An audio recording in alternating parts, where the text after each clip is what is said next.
presente exposición lo he estructurado en 6 puntos debidamente identificados, que son antecedentes históricos, antecedente normativo, el acuerdo entre las partes, la cantidad de partes, la función del contrato y la relación jurídica. Estos 6 temas he considerado de vital importancia, teniendo en consideración que las disposiciones generales son muchas más extensas, pero para no ser muy larga la exposición he considerado esto. Pues bien, en los antecedentes históricos se tiene que, bueno, como es sabido, el Perú desde la República ha tenido 3 códigos civiles, tanto el de 1852, el de 1936 y el que se encuentra vigente en la actualidad, que es el de 1984. Cabe precisar que el Código Civil de 1852 tuvo una directa influencia del Código o del Código Civil de Francia de 1804, más conocido como el Código de Napoleón. Es por eso que puse esa animación de Napoleón, ahí sí pueden apreciar.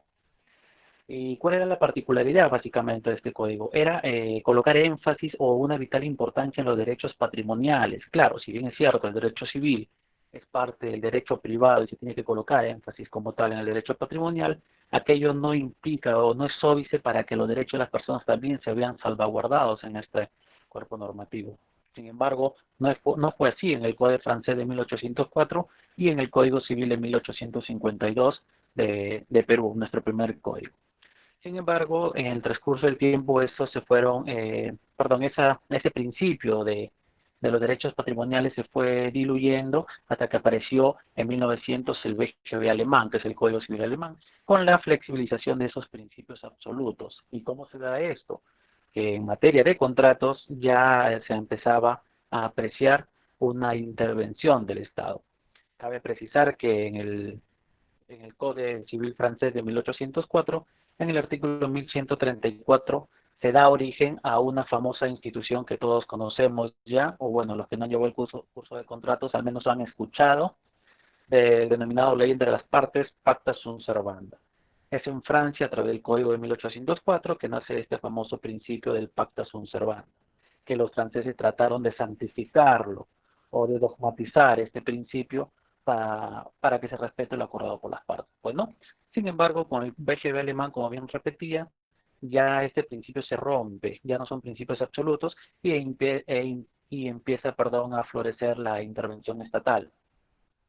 El autor francés André Toulemont, en su libro La crisis del contrato y su menosprecio, en una parte decía que cuando la libertad contractual desaparece, la libertad en general simplemente se levanta para seguirla. Y es así, porque ellos vinculaban o en todo caso comparaban la libertad contractual con la libertad misma como derecho fundamental. Es de ahí donde podemos apreciar la importancia que le daban a la pacta sunt servanda o al acuerdo privado entre las partes por parte de los franceses. Y André Toulemont también fue el pionero en denominar el famoso legislador dirigista, ese legislador que se encargaba o se metía donde no lo llamaba, si es que así podríamos llamarle coloquialmente.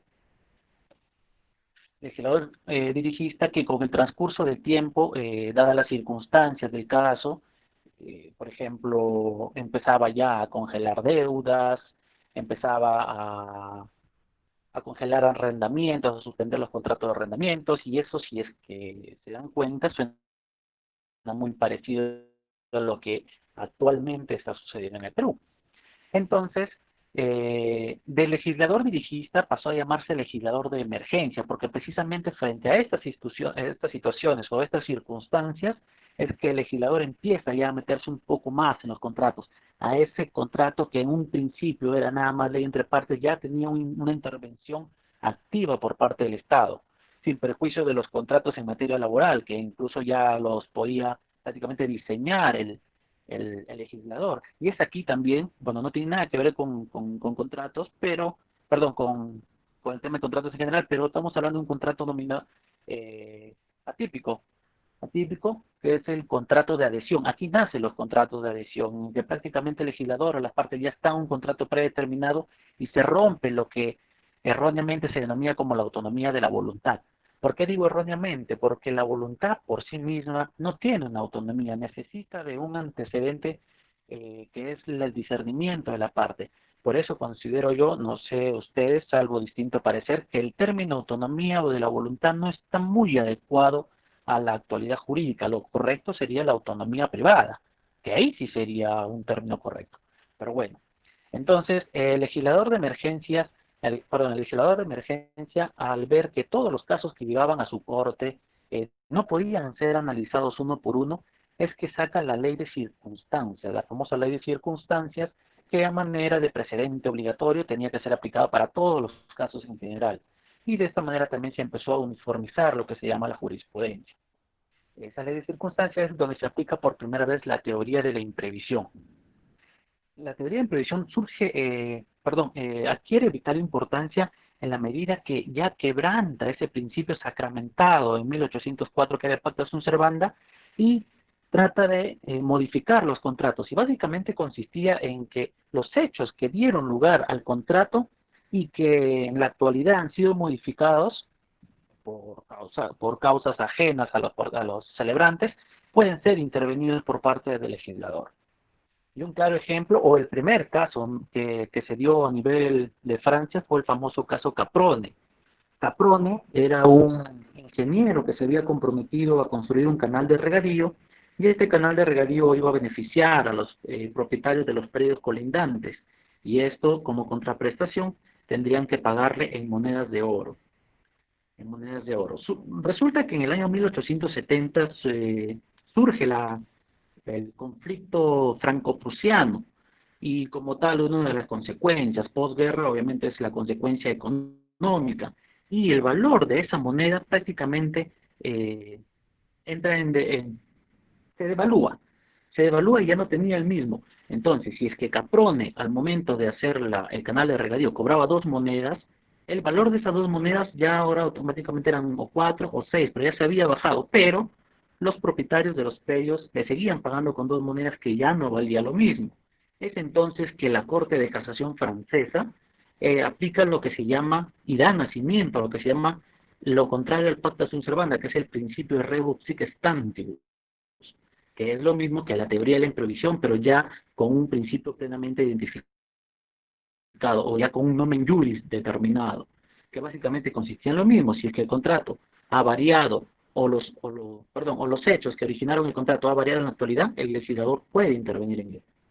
Esto también lo introdujo en su normatividad Italia en su Códice Civile de 1942, pero no como no como teoría de la imprevisión, o mucho menos como principio del rebus sic stantibus, sino como una denominación que también lo tomó el Código Civil de 1936 peruano y el Código de 1984, lo que hoy conocemos como la excesiva onerosidad de la prestación. Entonces, pasamos al siguiente punto que es el antecedente normativo.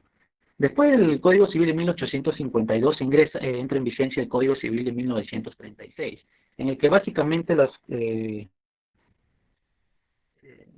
los conceptos estructurales del Código de 1852 este lo asume, pero ese código era más dirigido a los legisladores, a los abogados, a los jueces, y era algo lacónico, si podríamos llamarlo.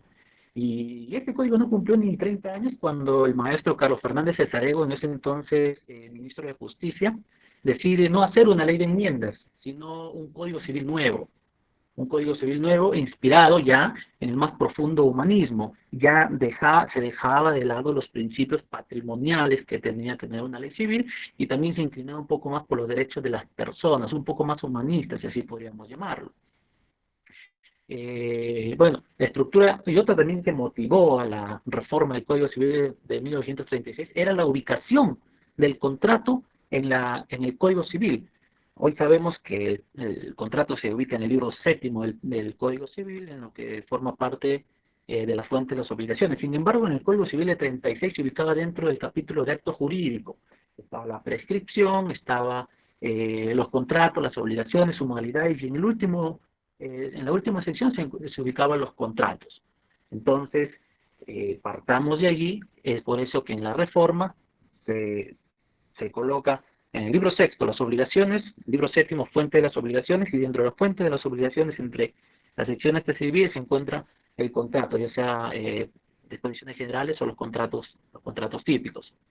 Si es que podremos trasladarlo así de una manera más fácil de entender, entendemos que el libro de obligaciones vendría a ser la parte general y el libro de fuente de obligaciones la parte especial de lo que son las obligaciones, pues, ¿no? Y el contrato como fuente principal de las obligaciones. La redacción del artículo 1351 ya en la actualidad en el Código Civil de 1984 es una copia prácticamente del artículo 1321 del Códice Civil de 1942. Y es así que y también tiene influencia directa en el acto jurídico en general, que si bien es cierto, nuestro acto jurídico tiene una esencia alemana, si así podríamos llamarlo, por la libertad que nos permite celebrar actos jurídicos de negocios jurídicos, si nos damos cuenta la redacción tanto del artículo 140 del Código Civil como del 1351 son parecidas. ¿Por qué? Porque el artículo 1321 es un calco del artículo 1351. Entonces, aplicaron una norma dirigida a contratos para regular lo que es el acto jurídico. Es por eso esa confusión que hasta ahorita existe entre negocio y acto jurídico. Prácticamente combinaron dos corrientes, tanto la francesa, la alemana, e incluso la italiana, pues no, que tuvo una incidencia directa de la francesa. Bueno, como antecedente normativo también tenemos que la primera regulación o la primera redacción del Código Civil es, como podemos ver en el punto 1, que dice el contrato es el acuerdo entre dos o más partes para crear, modificar o extinguir entre sí obligaciones de carácter patrimonial. Con la modificación se cambió la palabra modificar, ahí le he tratado de sombrear, la palabra modificar por regular, para que finalmente ya quede redactado como se aprecia en el punto 3, como actualmente lo tenemos en el Código Civil de 1984, que es el contrato es el acuerdo de dos o más partes para crear, regular, modificar o extinguir una relación jurídica patrimonial. Ahora, que estos términos estén bien, lo veremos más adelante, ya un poco más adentrados en el tema. Bueno, empezamos por esa palabrita, acuerdo, o como comúnmente en derecho penal se le denomina, empezamos como por el verbo rector. El contrato es el acuerdo de dos o más partes para crear, regular, modificar o extinguir una relación jurídica patrimonial. Acá surge la primera discrepancia, porque el Código Civil no especifica si se trata de un acuerdo o un acuerdo de voluntades o un acuerdo de declaraciones. Acuerdo de voluntades debidamente estudiada por la teoría francesa y el acuerdo de las declaraciones por la teoría alemana. Entonces, si es que no se trata de un acuerdo, para que haya un contrato en sí, estos dos tipos de acuerdos tienen que coincidir de manera copulativa para que se formen lo que nosotros conocemos como el consentimiento. Es decir, la suma de la voluntad más la declaración da como consecuencia el consentimiento y el perfeccionamiento del contrato que es a través de la voluntad, que está en el artículo 1362, si no me equivoco, no tengo código civil a la mano, pero ahí se encuentra el perfeccionamiento del contrato. Sin embargo, al no ser demasiado claro el Código Civil, y precisamente respecto a ello, había también un debate sobre si es que en el Código Civil o en la normativa sustantiva se debería explicar cuáles son los conceptos de cada institución jurídica.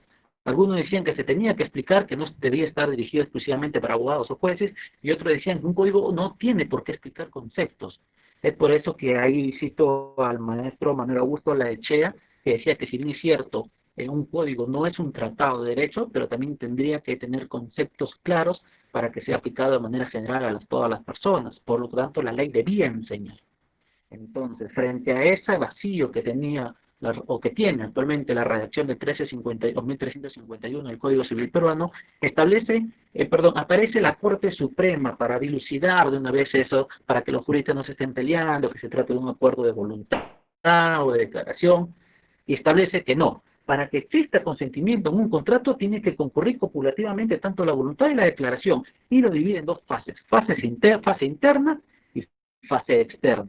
Fase interna, que es la ideación y la voluntad.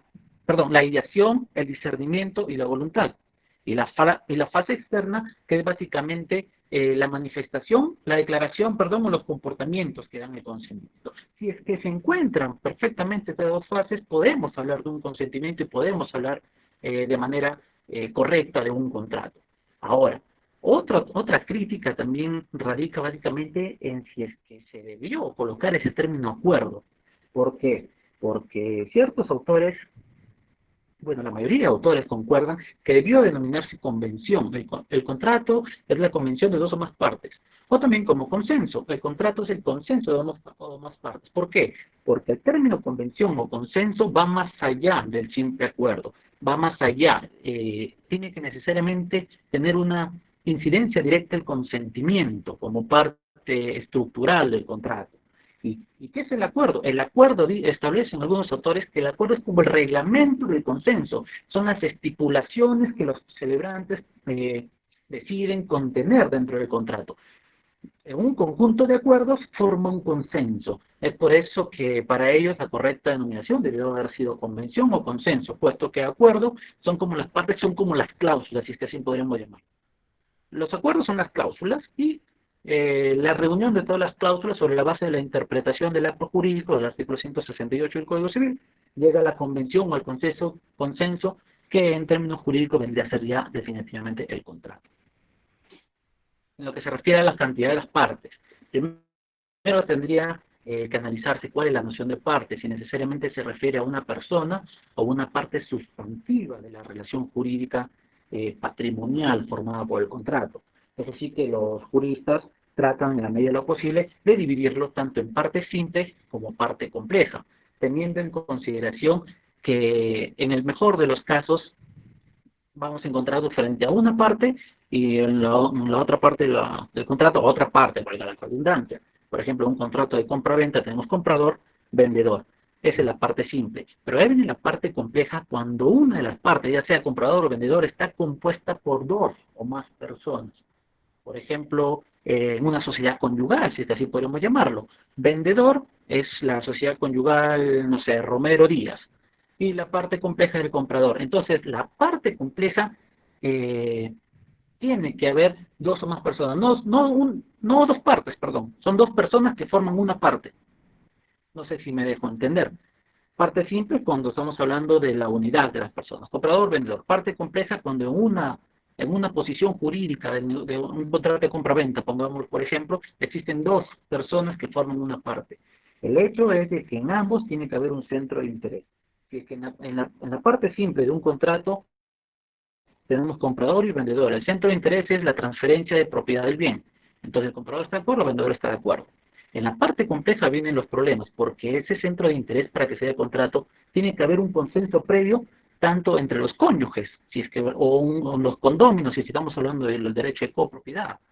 Entonces, si es que no hay ese acuerdo previo, no podemos hablar de un contrato en general.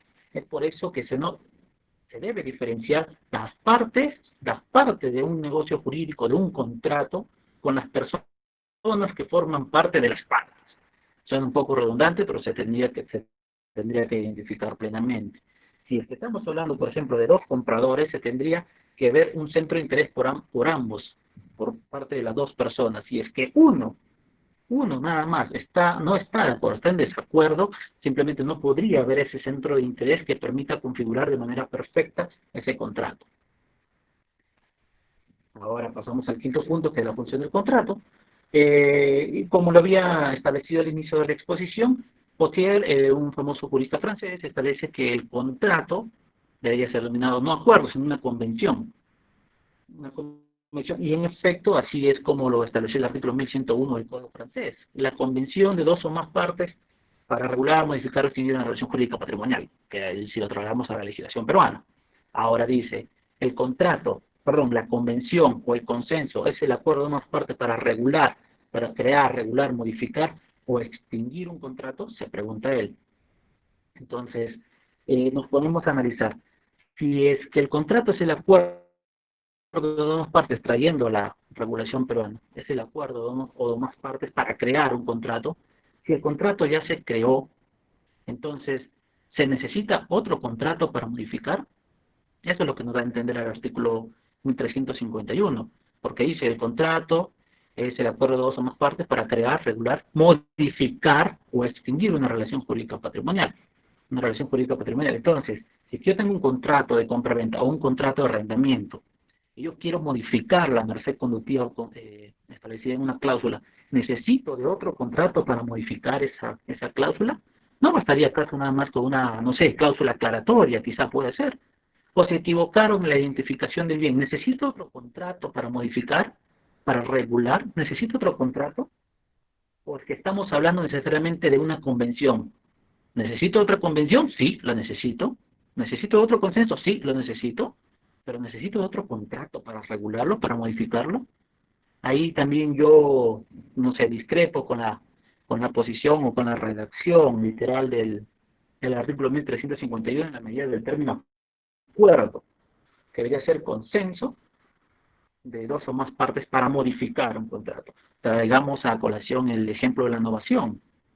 La novación es la muerte del contrato originario y el nacimiento de uno nuevo, o es que simplemente la novación es la transformación de un contrato.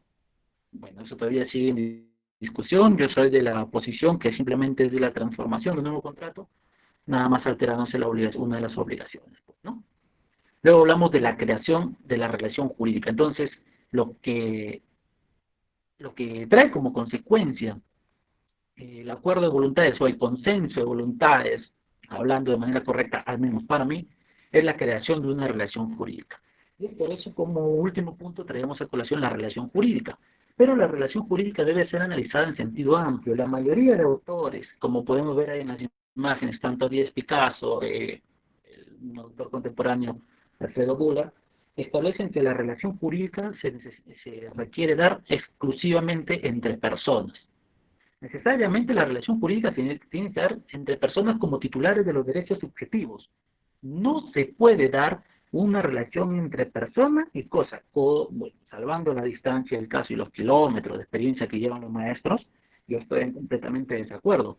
Porque sí se puede crear una relación jurídica máxime, si es que la redacción del Código Civil establece una relación jurídica patrimonial, sí puede haber una relación entre persona y cosa. ¿En qué ejemplos? Por ejemplo, un contrato de compraventa, por ejemplo, un contrato de compraventa. La relación entre personas es la relación jurídica obligacional que hay entre comprador y vendedor. Comprador en transferir la propiedad del bien y el vendedor con la obligación de pagarle su precio en dinero. Esa es la relación jurídica patrimonial entre personas. Pero también puede haber entre persona y objeto. ¿Y cuál es? En el que una vez que se perfecciona el contrato, el comprador adquiere un derecho real, el derecho real de propiedad. El derecho real, hay que tener en consideración que el derecho real no es otra cosa que el derecho que tiene la persona sobre la cosa. Es un derecho abstracto que se tiene sobre la cosa. Entonces, como consecuencia del contrato, ¿no se ha creado esa relación entre persona y cosa?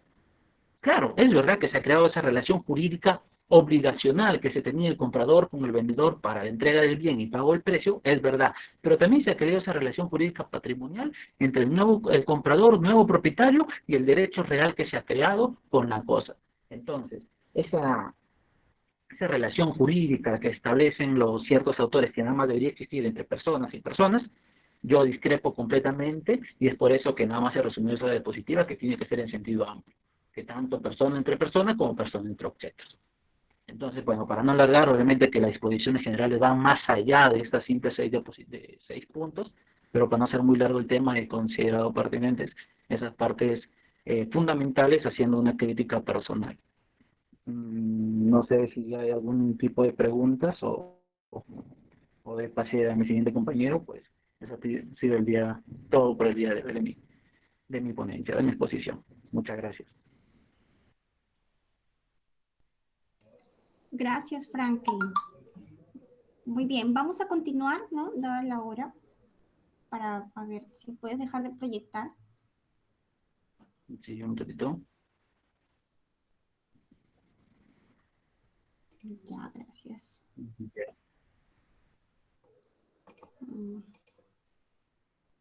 A ver, ¿me confirman si pueden ver mi pantalla?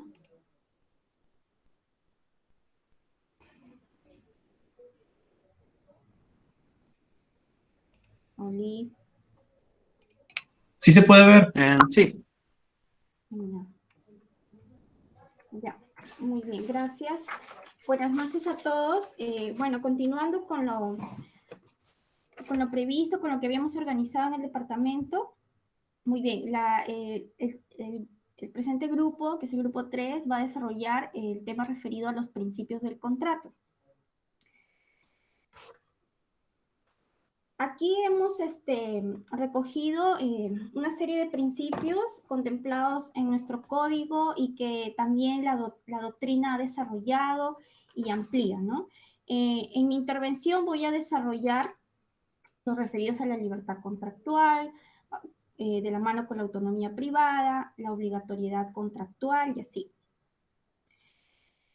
Bueno, empiezo mi intervención señalando de que, bueno, en un artículo muy interesante de este autor, Luis Díaz Picasso y Ponce de León, destacan la importancia del contrato, ¿no? Como este instituto o pilar básico del orden económico de nuestra civilización y que es el cauce a través del cual se realiza la función económica. Evidentemente el tránsito, la función económica, el tránsito de los bienes, servicios, etcétera, el contrato pues tiene un papel fundamental en la mano, en el equilibrio económico, etcétera, ¿no? Entonces ya escapa tanto de un orden estrictamente legal, también implica términos económicos, sociales, etcétera. Muy bien. Entonces, desarrollando lo que conocemos como libertad contractual, los autores consultados, por ejemplo, refieren a la libertad contractual como un componente de la autonomía privada. Ya Franklin había hecho una referencia acerca de la autonomía privada y ciertamente se entiende pues esta autonomía privada como una parte importante, o mejor dicho, la libertad contractual como un elemento, una parte muy importante o una consecuencia inevitable de la autonomía privada, ¿no? Cuando hablábamos de autonomía privada, se encuentran a nivel de la doctrina aspectos como o teorías liberalistas, individualistas o también en contraposición con la normativista, ¿no? Esta última, por ejemplo, destaca de que, estoy hablando de la normativista, que la libertad o la autonomía privada es otorgada por el ordenamiento jurídico y es en virtud a entonces de que la intervención estatal la habilita para interponer ciertos límites, ¿no? En líneas generales decimos pues que tenemos esa libertad contractual para celebrar, etcétera, ya en los ejemplos iré explicando, pero también vamos a detectar de que hay situaciones donde el Estado nos va a imponer ciertas formas o ciertos límites, ¿no? Entonces, es en virtud a esta autonomía privada en general que nosotros podemos decir qué contratar, cuándo contratar, cómo, con quiénes, o también hablar de el contenido, las modificaciones que podemos desarrollar a los contratos indistintamente que vamos a ir a lo largo de nuestra vida, ¿no? Con el presente gráfico busco concentrar las ideas de los autores consultados en el sentido de que en un primer, digamos, estadio, en un primer paso, podríamos detectar o decir pues que todas las personas tenemos una libertad de contratar, que es decir, podemos decidir con quién contrato y en un sentido negativo también tengo la potestad de decir contigo no quiero contratar. Pero también podríamos hablar de una libertad contractual o de conclusión del contrato que habla del contenido de ¿no? Las partes pueden fijar los términos contractuales, modificarlos según estos, ¿no? Aquí el artículo en 1354 señala: las partes pueden determinar libremente el contenido del contrato, siempre que no sea contrario a norma legal de carácter imperativo. Entonces se destaca aquí en lo que estábamos hablando de la libertad contractual. Perfecto. Entonces, este sería como el primer paso, como les diría, ¿no? Pero vamos a ver que el Estado va a tener aquí un papel, va a intervenir. En un primer estadio diríamos que deja este primer camino libre, ¿no? A la voluntad de las partes. Pero también vamos a ver de que va a tener ciertos límites, ¿no? Como les decía, la teoría normativista habla de que, pues, si esta autonomía privada lo otorga el Estado, lo reconoce el Estado se habilita a poner ciertos límites, ¿no? Así tenemos, por ejemplo, de que determinados contratos van a estar sujetos a ciertas formalidades, ¿no? Un claro ejemplo sería, pues, la donación. La donación de bienes inmuebles, señala el 1625, debe hacerse por escritura pública. Digamos, omitir ciertas formas que la ley prescribe va a devenir inevitablemente el contrato en nulo. Pero, asimismo, otros ejemplos podríamos encontrarlos en: queremos celebrar un contrato de locación de servicios. Perfecto, pero la ley nos impone una duración de ¿no? Dice el artículo 1768 señala el plazo máximo de este contrato es de 6 años si se trata de servicios profesionales y de 3 años en el caso de otra clase de servicios. Entonces, evidentemente, estamos sujetos o limitados al plazo que prescribe la ley. Asimismo, pues el Estado reconoce como vinculatorias las convenciones celebradas, ¿no? Esto ya se enlaza con otro principio que lo voy a desarrollar más adelante. Y prevé también mecanismos judiciales de protección. Evidentemente, si no serían simplemente meras declaraciones, es que no tuviera ese poder coercitivo que primero va a venir de las partes, es decir, en su contrato van a fijar, ¿no? Las condiciones en caso de incumplimientos, etcétera, pero también la ley regula este aspecto para que tengan ese poder coercitivo, por así decirlo. Muy bien. Hablábamos pues del carácter vinculatorio que tiene los contratos entre las partes, ¿no? Esto se vincula pues con otro principio que es el de la obligatoriedad de los contratos. A ver, aquí estamos señalando el artículo 1361 del Código.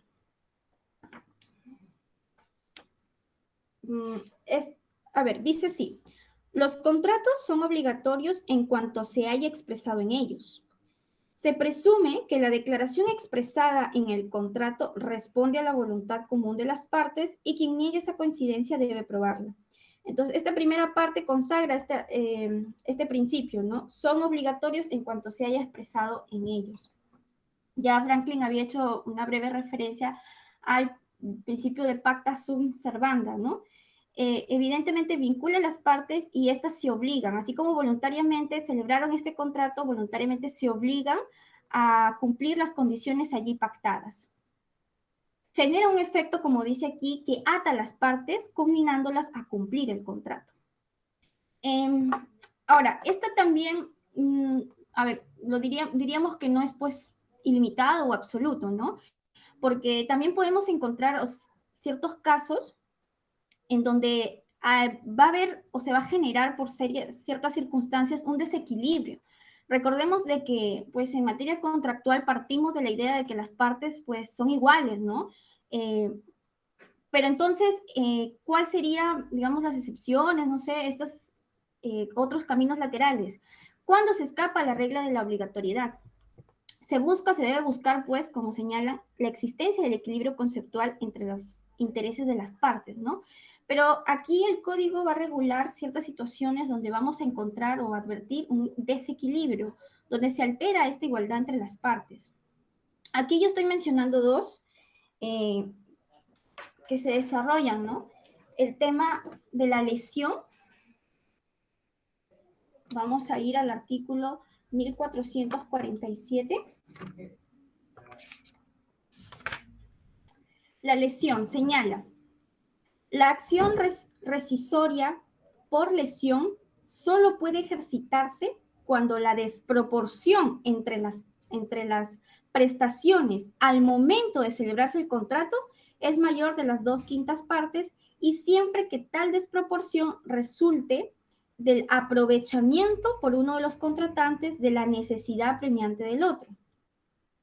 Procede también en los contratos aleatorios cuando se produzca la desproporción por causas extrañas al riesgo propio de ellos. De este artículo lo que podemos rescatar es que desde el momento en que se celebró el contrato entre las partes, ya existía un desequilibrio entre estas. Ojo, que no nos referimos a un desequilibrio en las prestaciones, ¿no? Sino que nos referimos a un desequilibrio en los intereses ahí que convergen en el objeto del contrato. Entonces, como dice la diapositiva, el equilibrio contractual aquí no existe desde un comienzo, se ha perdido en el momento mismo de la celebración del contrato. ¿Cuál es el remedio que prevé la ley? Pues el contratante lesionado tiene la posibilidad de la acción de rescisión del contrato destinada a dejarlo sin efecto desde el momento de su celebración. Evidentemente hay un plazo prescriptorio, si tengo entendido que 2 años, donde podría ejercitarse esta acción alegando, pues, ¿no?, de que una de las partes se ha aprovechado de una condición, supongamos, de extrema necesidad. Y el precio se me ocurre una compra-venta de una casa, está muy por debajo del valor del mercado, de la ubicación, etcétera. Y se demuestra en el caso de autos que hay pues un aprovechamiento al estado de necesidad de la persona que estaba vendiéndolo, por decirlo. Muy bien.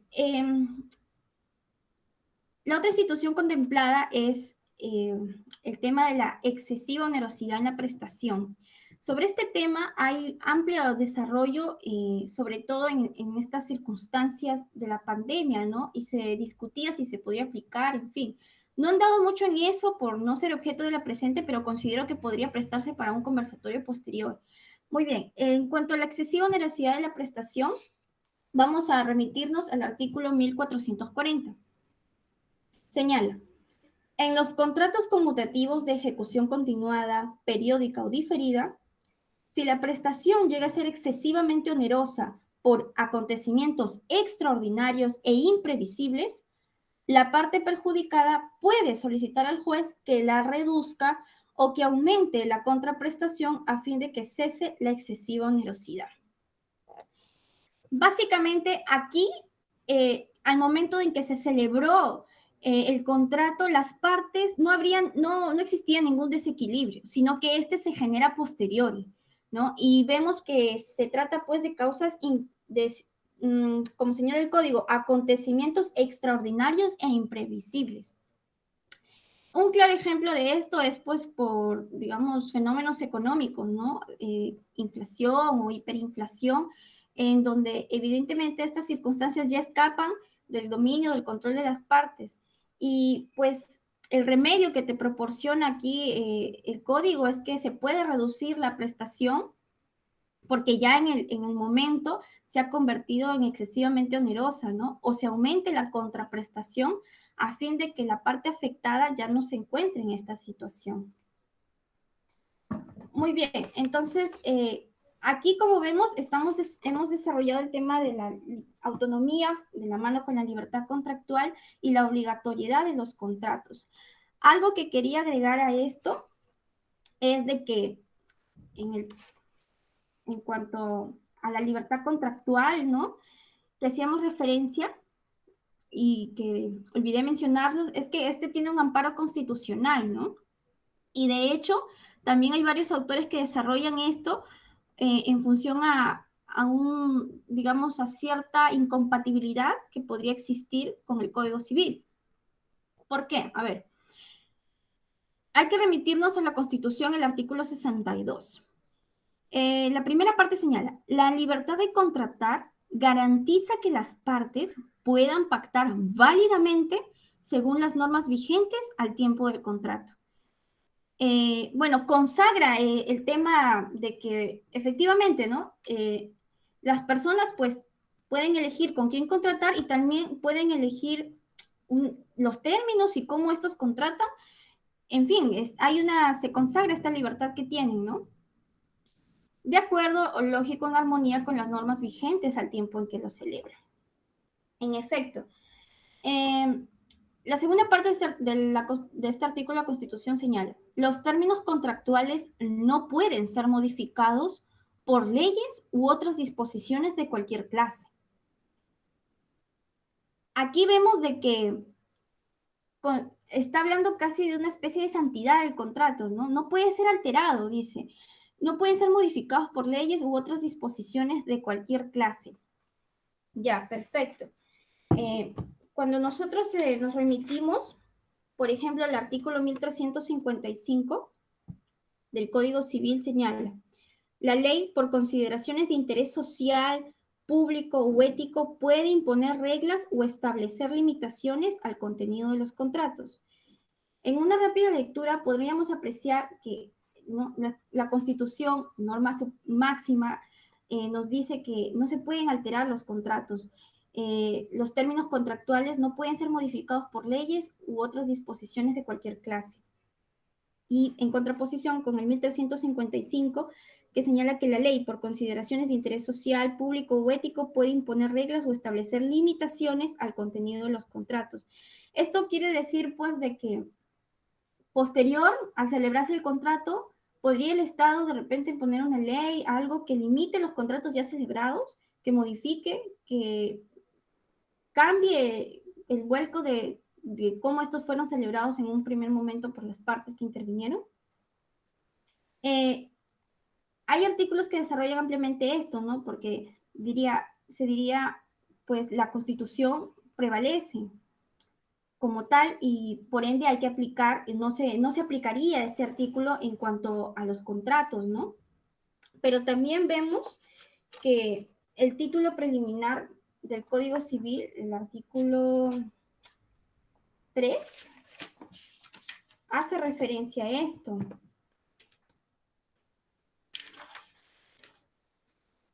Miren, recordemos que en la Constitución señala de que los contratos pues deben celebrarse en armonía con las normas vigentes al tiempo en que estos fueron celebrados, ¿no? Entonces, el artículo 3 del título preliminar señala que la ley se aplica a las consecuencias de las relaciones y situaciones jurídicas existentes. No tienen fuerza ni efectos retroactivos, salvo excepciones previstas en la Constitución. Entonces vemos de que, según este artículo, la ley se aplica a las consecuencias de las relaciones jurídicas existentes, no tiene fuerzas ni efectos retroactivos. ¿Qué podríamos entender por esto, no? ¿Se podrían modificar después los contratos o cómo? Miren, en los autores consultados, por ejemplo, autores como de la Puente, etcétera, señala de que este artículo 3 del título preliminar no podría haberse aplicado al tema de los contratos en virtud al principio que consagra la Constitución. No podrían modificarse, no serían una especie de inmutables en tanto a leyes o modificaciones posteriores en este sentido. Entonces, concluye el autor de que podría constituir una excepción, ¿no? Este artículo que no podría ser aplicado al tema de contratos.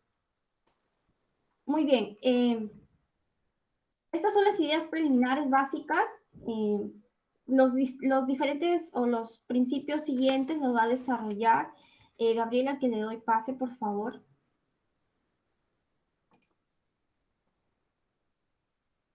Gracias, chicos. Gabriel, puedes empezar. De nada, señorita Yamil.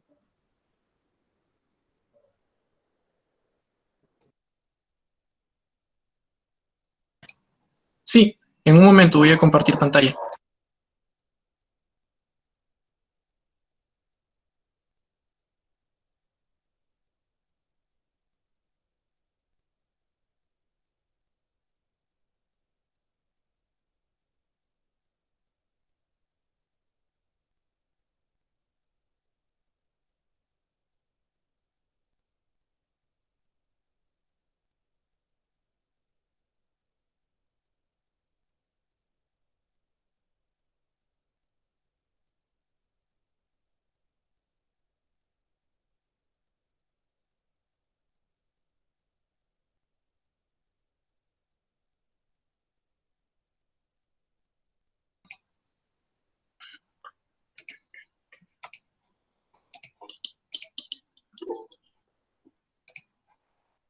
¿Ahora se ve?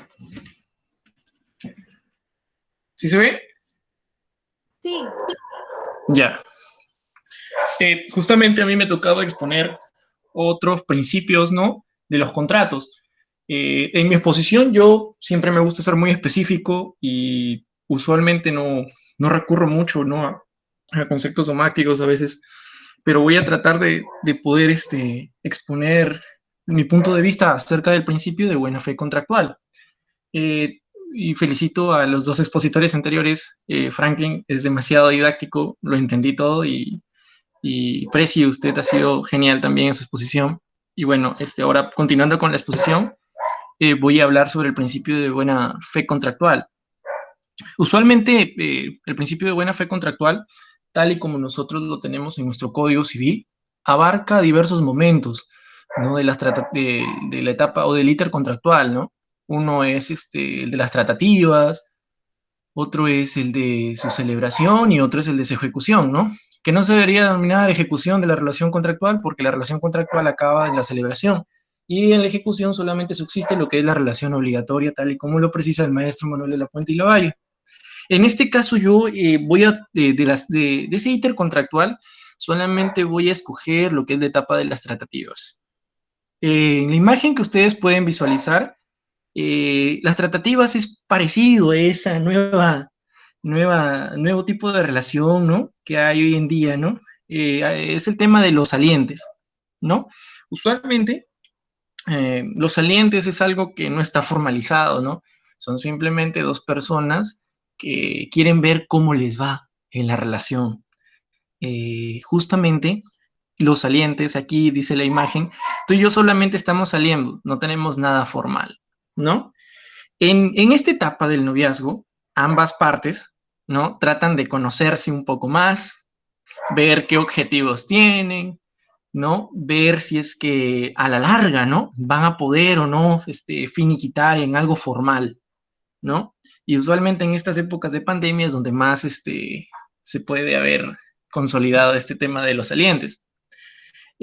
Este tipo de relación, ¿no? Este tipo de relación, ¿no?, entre dos personas tiene una característica muy importante, que ambos tratan de obtener información del otro para saber, ¿no?, acerca de qué objetivos tiene, si es que me conviene o no me conviene formalizar con esta persona, o simplemente apartarse de ella, ¿no? Como sería la ruptura de los salientes, ¿no?, de algo que no tenían formalizado.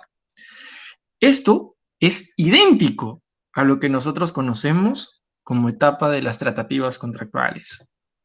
El artículo 1362 del Código Civil nos dice: los contratos deben negociarse, celebrarse y ejecutarse según las reglas de la buena fe y común intención de las partes. El principio de la buena fe irradia, es cierto, todo el ordenamiento, como lo ha reconocido el Código Civil y Comercial de la Nación, ¿no?, en su título preliminar. Pero no siempre tiene la misma fuerza, y más aún en la etapa de negociación del contrato, que se diferencia mucho a la etapa de la celebración y ejecución. La característica propia de mi comparación entre la etapa de los salientes y la etapa de las tratativas del contrato tiene mucho contenido académico, debido a que es en ambas etapas donde no existe una formalización. Primero, en esa etapa de los salientes no hay una formalización de una relación amorosa, ¿no?, como puede ser enamorados, novios, ¿no? Y en la etapa justamente de las tratativas tampoco hay una formalización de un contrato. Simplemente hay ciertas promesas, ¿no? Promesas que se puede hacer uno al otro tratando de poder recoger o amalgamar, ¿no?, lo que podría llegar a ser un contrato.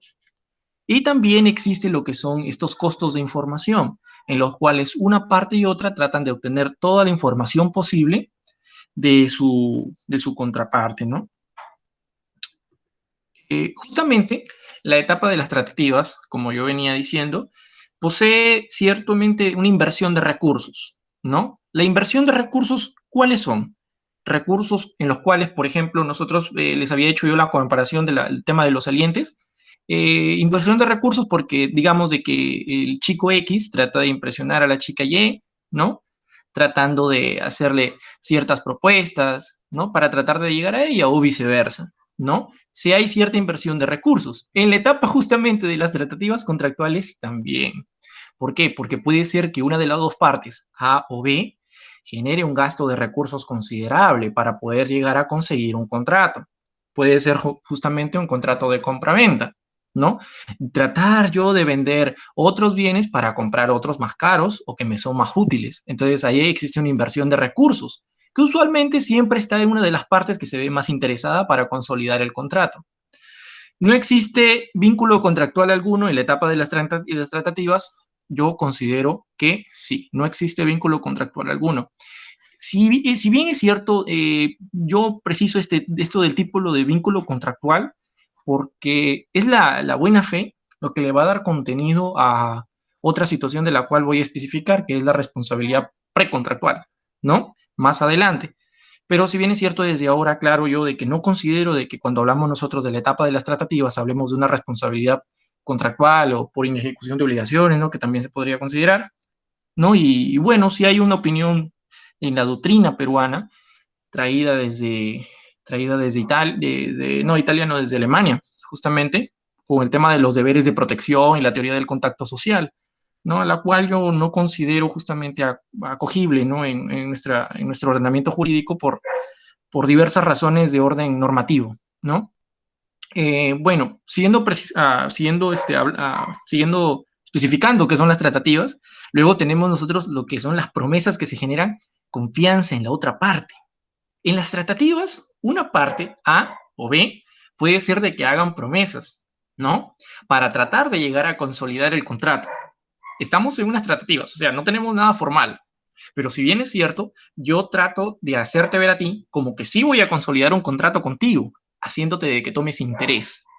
Y inversamente, tú vas a comenzar a invertir recursos para lograr a que esa promesa se llegue a efectuar, ¿no? Más adelante voy a dar algunos ejemplos, pero ahora quiero que vayamos entendiendo qué son las tratativas y por qué viene ligada al tema de la buena fe. Y de ahí también existen ciertamente intercambios de información. La información es algo de lo cual los contratantes eh, tienen en todo momento. Es el activo más grande que existe justamente en el tema de las tratativas. Y más aún cuando vemos nosotros el campo empresarial, vemos sujetos con cualidades profesionales que tienen más información que otros sujetos, ¿no? Como, por ejemplo, las relaciones de consumo, ¿no? Donde vemos nosotros de que hay un proveedor que tiene más información que un consumidor y hay ciertos requisitos para establecer una simetría informativa. Sin embargo, esto no siempre es así. A veces existen situaciones en las cuales un sujeto profesional con otro sujeto profesional contratan y ahí existe un intercambio de información paritario de ambos sujetos profesionales, como sería, por ejemplo, el tema de las empresas, ¿no? Ahora, en todas estas situaciones de las tratativas que he venido comentando, existe una posibilidad de daño, una posibilidad real de daño, ¿ya? Pero cuando yo me refiero a una posibilidad de daño, me refiero a una posibilidad en la cual va a tener que evaluarse la buena fe de las partes. Es algo lógico, porque justamente en las tratativas nosotros tenemos que evaluar qué circunstancias han dado o han generado el daño, ¿no? Entonces, ahora vamos a ir haciendo su desarrollo. Bien es cierto, tenemos que evaluar cuál es el comportamiento de las partes durante las tratativas. Y es algo muy didáctico, ¿no?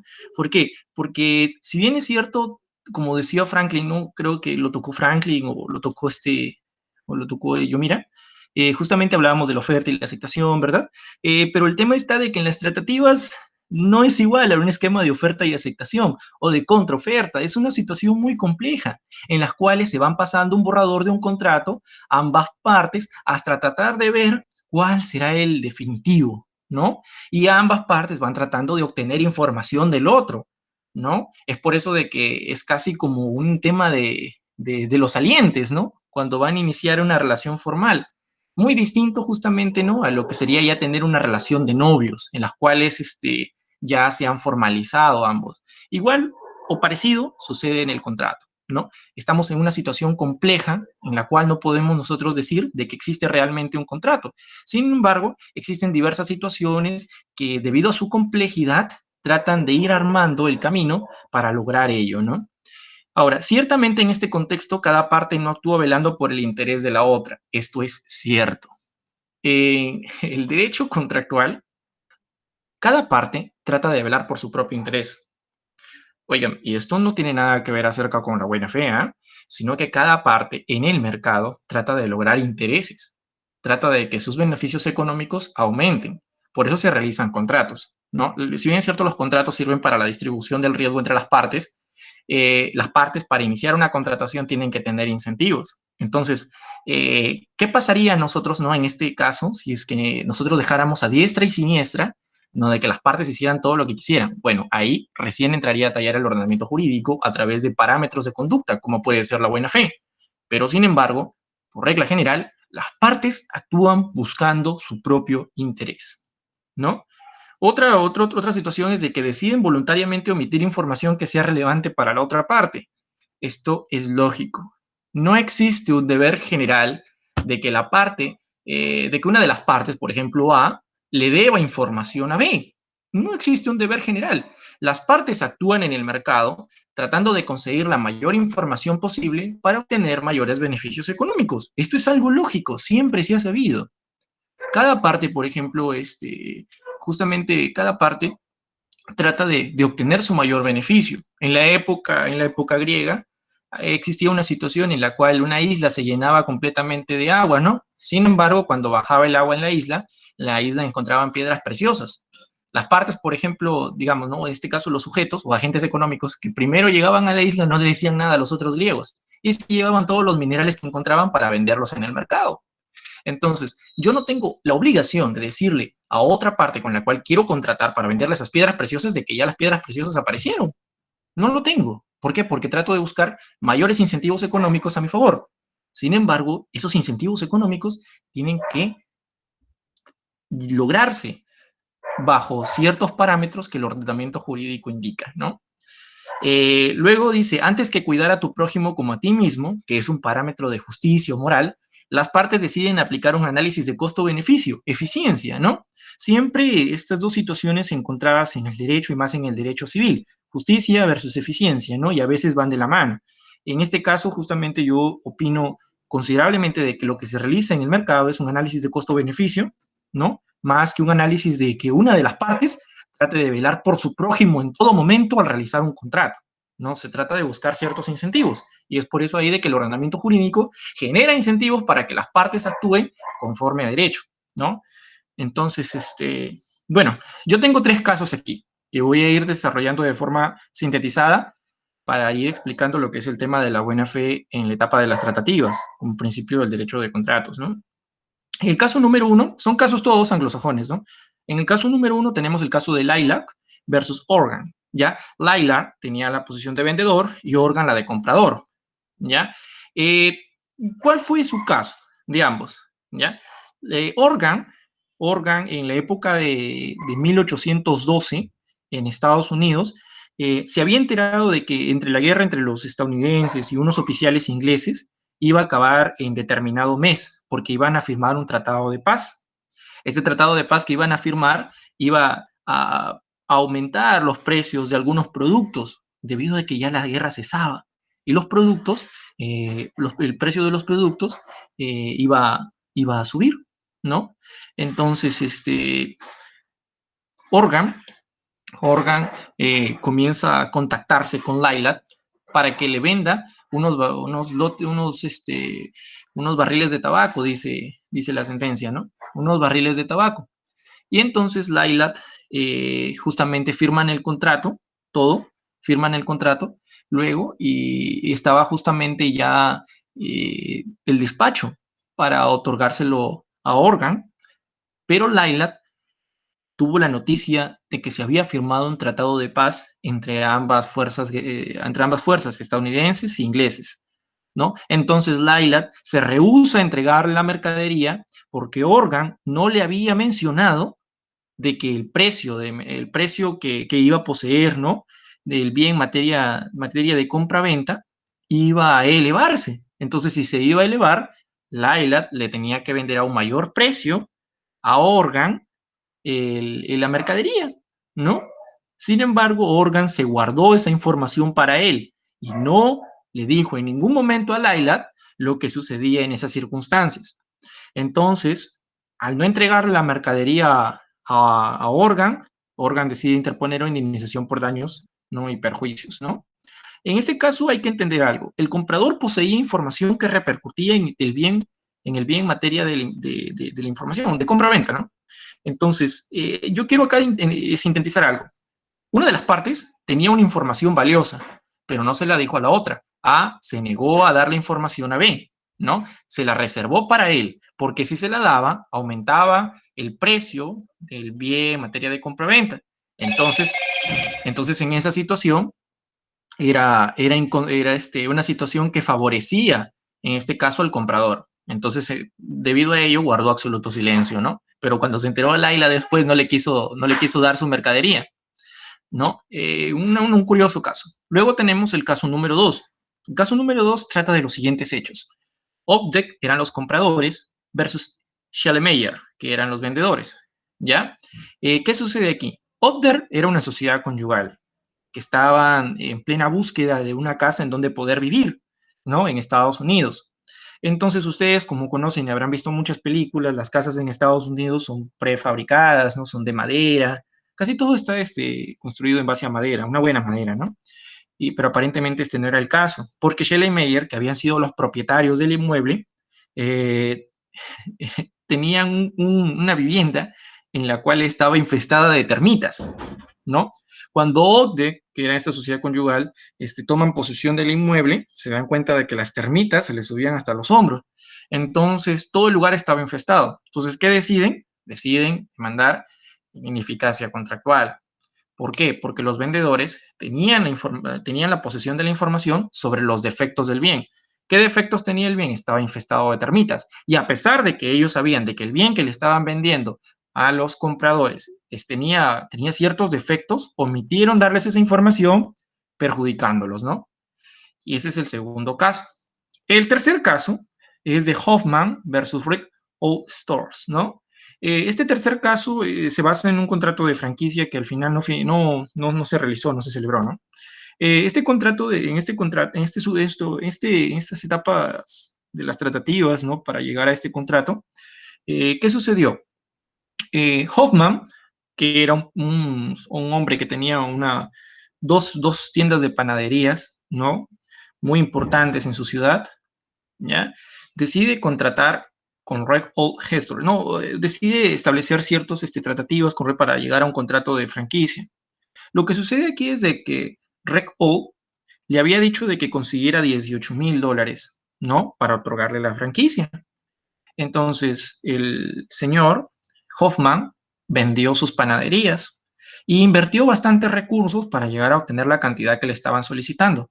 Y luego, Reg Hall, esta cadena de supermercados, ¿no? Concesionaria de supermercados, le dice que no, que ya no eran $18,000 y se lo dice de forma expresa, lo notifica. Le dice que no, que el precio había subido. Y entonces este señor ya no podía hacer nada más porque ya había vendido todos sus bienes para lograr ser franquiciado, pues, ¿no? Entonces, al franquiciante se le generó un daño considerable, ¿no? El señor Hoffman, al haber propiciado, bueno, se le consideró un daño considerable al señor Hoffman, ¿no? Al haber propiciado en una confianza que le hizo invertir recursos considerables para la ejecución de un negocio de franquicia. Entonces, de estos tres casos, los tres se han desarrollado en las etapas de las tratativas. Yo quiero decirles algo. El comportamiento de las partes durante estos tres casos ha sido un comportamiento en el cual cada una, o en este caso, ¿no? Una de las partes ha buscado su propio beneficio, ¿no? Y al buscar su propio beneficio, ha creado un perjuicio en la otra parte. Pero el tema está en saber identificar qué perjuicio sí merece una protección por parte del derecho. En este momento tenemos nosotros que identificar ello de los tres casos. ¿Cuál de los tres casos sí merece realmente una protección por el derecho? Por el principio de buena fe, dentro de las tratativas del derecho de contratos. ¿Cómo debería ser entendida la buena fe en el contexto de las tratativas contractuales? Bueno, usualmente yo de un autor que justamente he obtenido esta información, se le denomina daños en las tratativas. Yo no creo de que la ruptura injustificada de tratativas o la ineficacia contractual sean daños, ¿no? Yo creo de que estos son los eventos que se le podría decir, ¿no? Eventos, podríamos catalogarlo como eventos lesivos, y luego podríamos hablar de los daños civiles, ¿no? Propiamente indemnizables. Estos eventos o circunstancias lesivas son los que pueden generar algún tipo de daño en las partes, ¿no? Durante las tratativas. Entonces, para hablar sobre estos eventos, yo he solamente considerado dos. El primero, que es la ruptura injustificada de las tratativas, y el segundo, que es la ineficacia contractual. El primero, ruptura injustificada de las tratativas. ¿Qué significa ruptura injustificada de las tratativas? X y B están en medio de unas tratativas para realizar un contrato de compraventa. De pronto al otro día, X se va y no le dice nada a B, porque ya había tenido otra conversación con un tercero. Y este tercero que había conversado con X le ofreció algo mejor, ¿no? Entonces lo dejó a B en el aire, porque ya había tenido todo completo y se quedó con el contrato en la mano justamente para ser firmado y una torta que decía bienvenido, mi compañero contratante, ¿no? La cual fue lanzada a la basura. El tema está de que una ruptura injustificada de las tratativas es protegida por el derecho. Realmente la regla general está de que yo, en etapa de tratativas, puedo irme cuando yo quiera. Esa es la regla general. y me protege a mí justamente un principio constitucional. Bueno, en sí, dos principios constitucionales. El principio de libertad contractual y el principio de libertad para contratar, ¿no? Sí, libertad contractual y el principio de libertad de contratar, ¿no? Contractual. Entonces, son principios constitucionales que nos garantizan a nosotros que nosotros podamos tener libertad también de negociación. Yo puedo negociar con quien yo quiera, ¿no? Y no por no querer negociar con B o no por no querer negociar con X, yo voy a tener que pagarle una indemnización, ¿no? Si es que yo me voy. Entonces, la regla general es de que sí existe una ruptura injustificada de tratativas. Acá dice, si se genera confianza, sin embargo, si se genera confianza, en este caso, ¿no? Defraudando, si se genera una confianza en la otra parte, en este caso, por ejemplo, digamos de que A y B, ¿no? Inician unas tratativas, pero yo le he ofrecido algo muy grande a B, ¿no? Yo soy A y le he ofrecido algo muy grande. Le he hecho una propuesta a B que le ha entusiasmado demasiado. Y B, indudablemente, ha gastado muchos recursos para poder llegar, ¿no? Y finiquitar ese acuerdo conmigo, ese contrato conmigo, ¿no? Ahora, el tema va de que si yo defraudo esta confianza que yo he generado en B, va a implicar responsabilidad para el que interrumpe de manera injustificada las tratativas. Justamente, entonces ahí se habla de un remedio de responsabilidad civil extracontractual. El tema está de que qué confianza podemos nosotros hablar que sea tan grande como para nosotros acogerla y considerar ahí una responsabilidad civil extracontractual luego, ¿no? Porque se ha generado un daño en la otra parte. Debe ser una confianza que se cumpla como excepción a la regla de la ruptura injustificada de las tratativas, ¿no? Bueno, ahora después tenemos el tema de la ineficacia contractual. El tema de la ineficacia contractual es básico, ¿no? Se puede dar por un tema de anulabilidad, ¿no? Por dolo o error, ¿no? En el que haya incurrido justamente el dolo, por ejemplo, cuando yo, ¿no? He generado una situación, yo mismo no he generado una situación en la cual he hecho caer a la otra parte, digamos, en un error, ¿no? Entonces, el error es distinto. El error es más que todo como un tema omisivo, ¿no? Yo me quedo sentado cuando sé de que hay un error de entendimiento en la otra parte y no le digo nada. ¿Por qué? Porque eso me beneficia, ¿no? Tanto el dolo como el error, en un análisis de costo-beneficio, las partes lo generan porque van a tener más incentivos, haciendo caer en una mala situación que es contraria al principio de buena fe a la otra parte. Entonces, por eso de que se dice que existe un vicio de la voluntad al momento de la formación del contrato, justamente en la etapa de las tratativas, ¿no? Entonces, algo que justamente me ha gustado a mí es la opinión de Manuel de la Puente. Manuel de la Puente define la buena fe como: la buena fe no es una creación del legislador que ha preestablecido su contenido, sino la adaptación de un principio inherente a la conducta de los hombres, en la esfera más amplia de sus relaciones. Se dice así que la buena fe es la ausencia de dolo o mala fe, la honesta convicción, la honradez, la voluntad sincera, leal y fiel, la sinceridad y lealtad, el deber de asistencia, de colaboración, de cooperación, de ayuda mutua y el límite de amistad y fraternidad. Yo les hago una pregunta. En el tema de los salientes, ¿podríamos nosotros hablar con este rigor de buena fe que expone Manuel de la Puente y Lavalle? Justamente hablo de los salientes, aquellos que no son enamorados todavía. Yo, bueno, en lo que yo tengo conocimiento, yo no podría hablar de que los salientes se les podría exhortar a que cumplan todo eso. Distinto a lo que sí se les podría exhortar a aquellos, por ejemplo, que han formalizado una relación, ¿no? En todo caso, justamente con mayor razón a los que ya tienen matrimonio, ¿no? Pero ahora volvamos al terreno de los contratos. En las tratativas podríamos nosotros tener con un rigor muy grande este concepto de buena fe que expone Manuel de la Puente y Lavalle. Yo creo que no, ¿eh? Yo creo de que en la etapa de las tratativas es un poco más abierto el tema. Es un poco más, digamos, menos rigorista de la forma en la cual lo expone Manuel de la Puente. No se le puede exigir, ¿no?, un alto estándar de buena fe a aquellas partes que todavía no han celebrado un contrato, ¿no? Yo me puedo ir con quien yo quiera. Una ruptura injustificada de las tratativas. Sin embargo, no me puedo ir en ciertas situaciones donde yo le genere un daño a la otra parte, en lo cual sí el derecho lo ampare, ¿no? Y eso es lo que nosotros vamos a ver en las diapositivas siguientes. Pueden sernos las siguientes preguntas. Bueno, ya hablemos de buena fe. ¿Actúa de buena fe quien mantiene en reserva información que podría afectar la valorización de los bienes en materia del contrato? ¿Actúa de buena fe quien mantiene negociaciones paralelas con otras partes? ¿Actúa de buena fe quien ingresa a una negociación sin ánimo de contratar?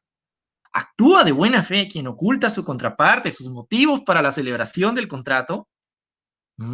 Son preguntas justamente que están destinadas a la etapa de la negociación. Y yo creo de que no podemos nosotros ser tan absolutos y decir, no, obró de mala fe quien está teniendo negociaciones paralelas con otras partes. Pero si estamos en la negociación, estamos nosotros en el mercado, viendo la forma en cómo obtener ciertos beneficios, ¿no? Económicos mayores. Un contrato, siempre una de las partes va a querer tener mayores beneficios que la otra. Sin embargo, existen ciertos estándares, como les vengo repitiendo, los cuales hay que tener cierto respeto, ¿no? Ahora, eh, comportamientos estratégicos de las partes, ¿no? Para ir entendiendo el tema de la buena fe, hay que entender de que las partes tienen comportamientos estratégicos cuando realizan su negociación. El mercado empresarial es así. El mercado empresarial, el mayor activo que se tiene es la información, ¿verdad? Si yo es como el abogado para poder estudiar, para poder desempeñarse en un muy buen ejercicio de la abogacía, necesita obtener una gran cantidad de información, necesita leer bastante. Ya, ese es el tema de un ejercicio profesional. Y bueno, generalmente es en todas las profesiones, ¿no? De ejercicio independiente. Pero ya a un nivel empresarial, los sujetos tienen una capacidad organizativa, organizativa, técnica, profesional, ¿no? Que les permite adquirir mayor información. Y esa información que ellos adquieren es muy valiosa. ¿Por qué? Porque ellos realizan inversión a gran escala, ¿no? Entonces, el comportamiento de las partes siempre va a ser estratégico. El tema de la información siempre va a tener un cierto recelo, no se lo van a conceder fácilmente a la otra parte, ¿no? Dice, al ingresar a una negociación, cada parte debería asumir que su contraparte asumirá un rol estratégico. Eso significa que cada parte reservará aquella información o elementos que maximizan tu interés y no los entregará a la contraparte. O sea, yo no estoy yendo en contra del tema de la cooperación, ¿no? Que es usualmente algo que nos enseña a nosotros en el tema de obligaciones a veces, ¿no? Pero no estoy yendo en un tema de ese, ¿no? Yo estoy yendo en un tema ya netamente de actuación en el mercado, en el cual los comportamientos de las partes aumentan, ¿no? Y esos comportamientos de las partes que aumentan los buscan en su propio beneficio, antes que en el beneficio del otro. No estamos teniendo ya una concepción moral que la iglesia nos viene diciendo de que tienes que velar por tu prójimo, ¿no? Como ti mismo, ¿no? En el mercado no sucede eso. En el mercado es un análisis costo-beneficio. Entonces, la información o la reserva de información significa bastante para los agentes económicos, porque les genera mayores incentivos de que su información no estén ellos obligados a revelarla, ¿no? Como sería el caso de un legislador que obligara a todos los contratantes a que revelaran su información para que todos contraten de la mejor forma. No, eso no sucede. Las partes tienen ese derecho para poder desenvolverse en el mercado, ¿no? Los objetivos de la negociación son claros, ¿no? El objetivo de la negociación está alineado, ¿no?, en fomentar la contratación, pero a su vez también protege las legítimas expectativas de las partes en este contexto. ¿Cómo? Tenemos nosotros la norma del principio de la buena fe en los contratos, ¿no? El principio de buena fe de los contratos, más que todo, bueno, es una institución jurídica que fue diseñada por el legislador para arreglar ciertas fisuras que se podría decir, ¿no? Para arreglar ciertas situaciones en las cuales una de las partes ha generado un abuso tan grande que ha creado una situación de daño en la otra, ¿no? Es por ello de que, si bien es cierto, la negociación, ¿no? Basado en estos principios constitucionales que la protegen y todo ello, se busca, ¿no? Generalmente que aumenten las partes sus beneficios cuando realizan ciertos contratos en la sociedad. Sin embargo, ello no es absoluto como siempre, ¿no? Siempre tiene sus excepciones. Ahora, para entender nosotros este tema de la buena fe, tenemos que entender algo. Las partes se mueven en el mercado desde una perspectiva aleatoria, ¿ya? O ganas o pierdes. En el tema de las tratativas, A y B asumen ciertos riesgos. Por eso yo les decía, el contrato es una distribución de los riesgos, ¿no? Pero ya es cuando ya está finiquitado. Sin embargo, en las etapas de las tratativas existen aún mayores riesgos. ¿Por qué? Porque estos riesgos que existen en las etapas de las tratativas aumentan, porque puede ser de que yo haya generado bastantes costos desde mi lado, ¿no? Haya generado una diversidad de gastos para llegar a contratar con A, y sin embargo A no quiere contratar con B, y al final todos los costos en los cuales yo incurrí generan una pérdida, ¿no? Sin embargo, puede darse la situación en la cual yo haya podido ganar ello. ¿Por qué? Porque generalmente yo no invertí nada, ¿no? Yo no invertí nada, y le generé falsas expectativas a A, y al final no gasté nada, pero el quien gastó fue A, ¿no? Para tratar de contratar conmigo. Entonces, es una situación de ganancia o pérdida. Sin embargo, se puede ganar cuando ya se llega a finiquitar este contrato, ¿no? Se puede llegar a entender eso, ¿no? Pero el tema está de que siempre hay una perspectiva aleatoria en la etapa de las tratativas. ¿Ya? Se gana o se pierde en las negociaciones, ¿no? Por la libertad de la negociación, una parte que ha iniciado tratativas puede romperlas en cualquier momento, pese a que el periodo de negociación haya podido generar costos, tiempo y recursos para las partes. En buen cristiano se incentiva la contratación, ¿no? Se trata de incentivar la contratación. ¿Por qué? Porque ambas partes tienen la libertad de irse cuando quieran. Es como el caso de los salientes que les vengo diciendo. Sin embargo, sí, en la negociación hay que ser claros y a nivel empresarial aún mayor, se generan costos, tiempo, recursos para las partes, se generan gastos. Veas el caso de una última casación que salió, la Corte Suprema, ¿no? Era el caso de una señora X contra BCP y era un caso de responsabilidad precontractual justamente, ¿no? En este caso, esta señora X tenía un contrato de arrendamiento con Carsa sobre 800 metros cuadrados. Sin embargo, ya estaba iniciando ya unas tratativas con BCP para darle en arrendamiento ese bien inmueble. Cuando comienzan ellos a tener este desarrollo, BCP le comunica que le envíe información sobre el bien inmueble a fin de poder contratar con ella, ¿no? Y luego tienen otras comunicaciones en las cuales ya le habían generado a ella la expectativa, la confianza de que BCP iba a arrendar su inmueble y ella iba a tener más beneficios económicos de los que ella tenía con Carsa, ¿no? Entonces, ¿qué hace con Carsa? Le dice, bueno, ya terminó tu contrato, es hora de que te vayas. Y Carsa se va del inmueble. Y cuando ella, ¿no?, establece una comunicación con BCP, BCP le dice, ya no vamos a contratar contigo porque hemos contratado con un tercero.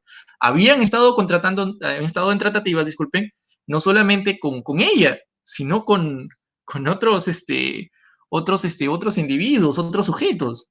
Entonces, el tema está de que, si bien es cierto, existe una libertad de negociación, ¿no?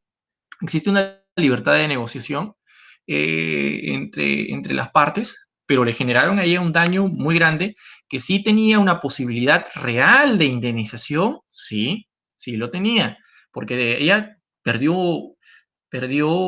una gran cantidad de dinero y se le causó un perjuicio económico y tal vez podría encasillarse en un tema de pérdida de chance, ¿no? Como dice Espinosa al comentar ese caso.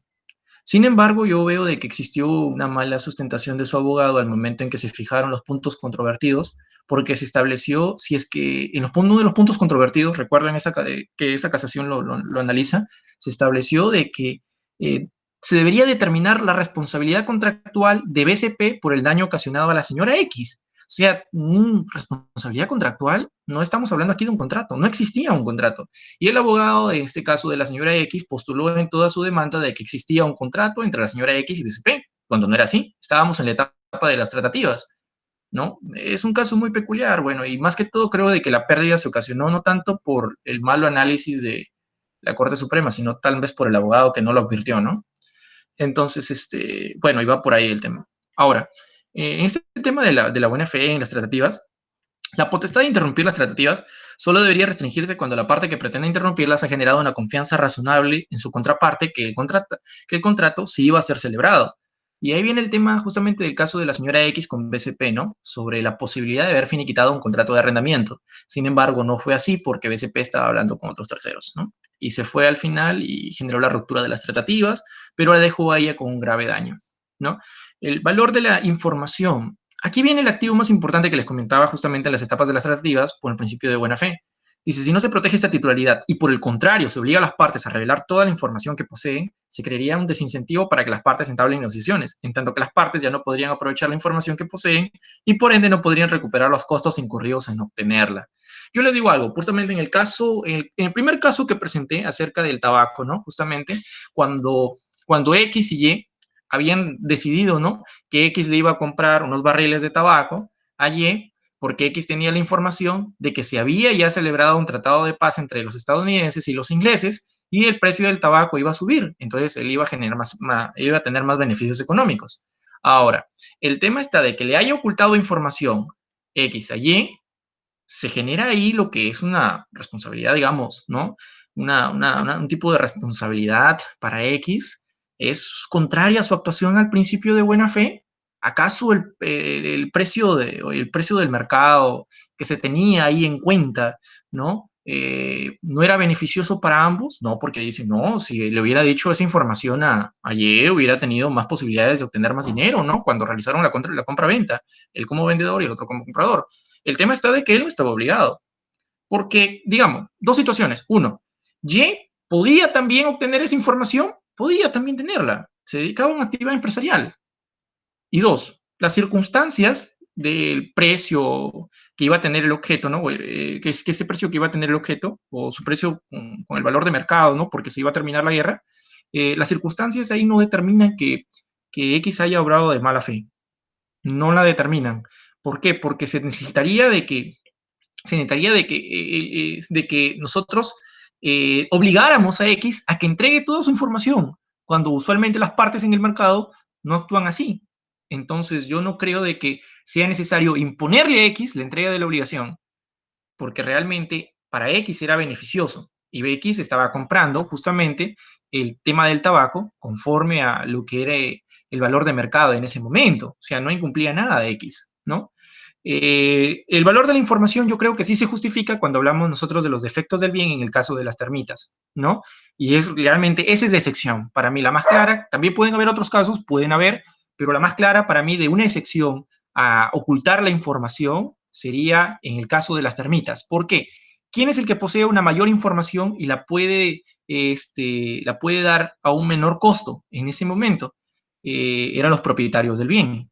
Los propietarios del bien tenían que dar esa información a los que iban a ser los compradores. ¿Por qué? Porque los compradores no iban a tener ninguna utilidad al momento de comprarla. ¿Por qué? Porque cuando la compraron, más bien sufrieron una pérdida considerable. Otra cosa, ellos eran los propietarios, los que vivían en ese inmueble, conocían ese inmueble, sabían que el inmueble tenía termitas. ¿Ellos estaban en el deber de revelar la información? Sí, estaban en el deber de revelar la información, porque el bien ya tenía ciertos defectos. Entonces ahí ya se cumplen ciertos remedios normativos que existen para poder solicitar, ¿no? La ineficacia de ese contrato. Ahora, en el caso justamente de la franquicia, entre X y Y, ¿no? X que esperaba obtener una franquicia de esta cadena de supermercados, pero esta cadena de supermercados, de los $18,000 que le había pedido para poder otorgarle la franquicia, lo elevó a más, al doble del precio, sabiendo de que X estaba realizando gastos considerables, porque X le notificó, le dijo, yo voy a hacer esto, entonces tú vas a hacer esto, y quedamos así. Entonces se generó una expectativa muy grande, un grado de confianza tan alto que le terminó ocasionando un perjuicio, en todo caso, a quien solicitaba la franquicia. Entonces, el grado de confianza ahí era claro. La ruptura de las tratativas iba a generar un perjuicio enorme en lo que era el solicitante, ¿no? De la franquicia.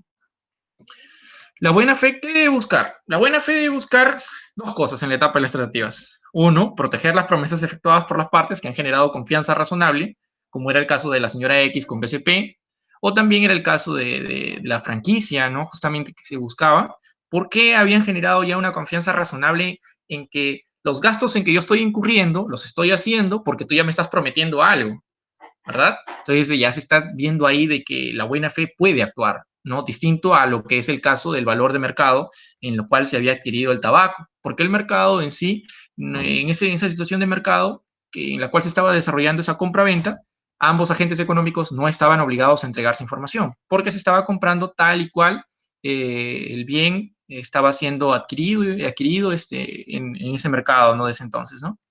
Y luego también viene otro punto importante. El deber de revelar información debe estar limitado a los defectos ocultos o latentes de los bienes en materia de la transacción, como el caso de las termitas. Ambas reglas son la excepción.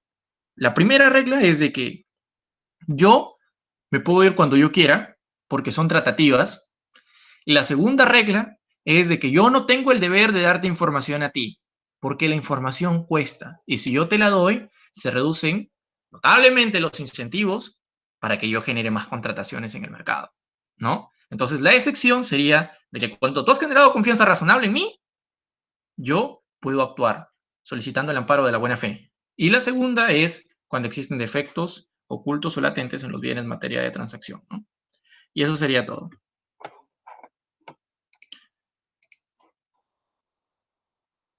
Sería toda mi